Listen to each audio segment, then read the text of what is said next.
আমার প্রিয়জনেরা, প্রভু যীশু খ্রিস্ট নামে সকলকে জানাই নমস্কার। আজকের দিনে আপনাদের সাথে দেখা করা, প্রচার করা একটা আনন্দের ব্যাপার। ঈশ্বর আপনাদের অনেক বেশি প্রেম করেন। আপনাদের জন্য প্রার্থনা করতে আমার মনে ইচ্ছা দিয়েছেন। এই যে প্রোগ্রামটা যিশুর সাথে চলা, এইটা পৃথিবীর যে কোনো জায়গা থেকে দেখতে পারবেন।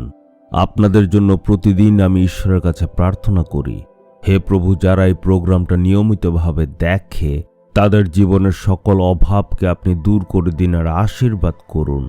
নিশ্চয় আপনি আশীর্বাদ পাবেন। প্রভু যীশু খ্রিস্ট আপনাকে অনেক বেশি প্রেম করেন।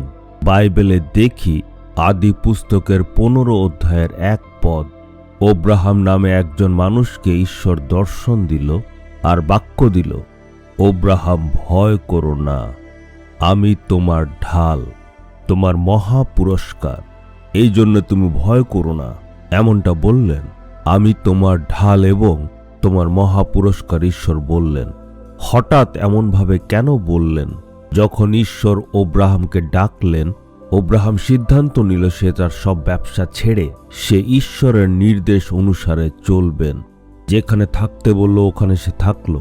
ওই জায়গাতে যে লোকেরা ছিল তাদের মনে ঈশ্বরের প্রতি ভয় ছিল না। তারা পাপের মধ্যে জীবনযাপন করত, কিন্তু তিনি ঈশ্বরকে ভয় করত, পবিত্রতায় চলত। যখন চারপাশে কেউই ঈশ্বরকে ভয় করে না, তখন মনে ভয় আসে। এই ভয়ের কারণ হচ্ছে সবাই খারাপ কাজ করছে, আমিই শুধু ধার্মিক। ওদের মনে ঈশ্বরের প্রতি কোনো ভয় নেই। তারা তো আমার খারাপ করতে পারে। মনে এমন ভয় আসতে পারে।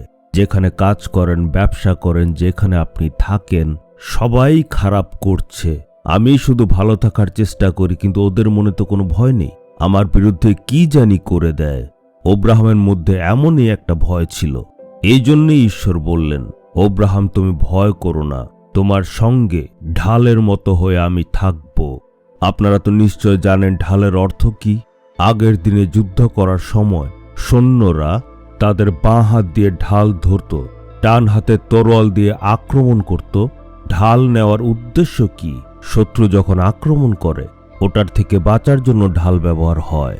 ঈশ্বর বলেন, তোমার বিরুদ্ধে যতই মানুষ আসুক না কেন, যতই মানুষ আক্রমণ করুক না কেন, সবাই তোমার বিরুদ্ধে দাঁড়ালেও অব্রাহাম, তুমি ভয় করো না, কারণ আমি তোমাকে তাদের থেকে রক্ষা করব।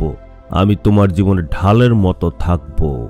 সেই একই ঈশ্বর আজকে আপনাকে বলছে, আমার সন্তান, যেখানে তুমি কাজ করো, যেখানে ব্যবসা করো, যেখানে থাকো, সব জায়গায় তোমার বিরুদ্ধে ষড়যন্ত্র করতে, তোমাকে ধ্বংস করতে, তোমাকে মাটিতে ফেলতে যত ইচ্ছা মানুষ থাকুক না কেন, কেউ তোমাকে স্পর্শ করতে পারবে না, কারণ আমি হচ্ছি তোমার ঢাল। আমার সেবা কার্যর দিনগুলির প্রথম দিকে মানুষ আমার বিরুদ্ধে যা করেছে ওটা ভেবে আমি কাঁদতে শুরু করেছিলাম।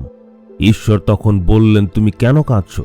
জগৎ এমনই, যারা জগতে থাকে তারা এমনভাবেই থাকে।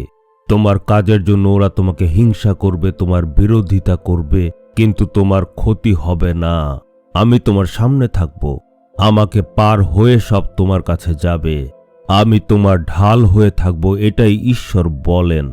তখন থেকে আমি ভয় করি না। ঈশ্বর আমার সঙ্গে সঙ্গে আছেন। আমার বিরুদ্ধে যদি কেউ গালাগালি করে, আমার বিরুদ্ধে যদি কেউ লেখালেখি করে, আমার মন আর ভয় পায় না। এর কারণ ঈশ্বর সঙ্গে আছেন। আপনিও এমন বলুন, পৃথিবী খারাপ দিয়ে ভর্তি, জগতের লোক খারাপ করতে চায়।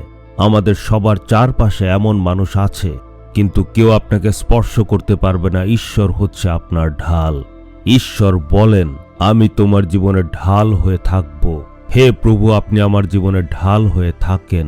আপনি আমায় রক্ষা করেন। কোনো খারাপ আমার কাছে পৌঁছতে পারবে না। আমার ঈশ্বর আমার জীবনে ঢাল হয়ে থাকে, এই জন্য কেউই আমার ক্ষতি করতে পারবে না। শয়তান, দুষ্ট লোক কেউ ক্ষতি করতে পারবে না। যীশু খ্রিস্টর নামে আমরা বিজয় প্রাপ্ত করব। যীশু খ্রিস্টর নামে, আমেন, আমেন।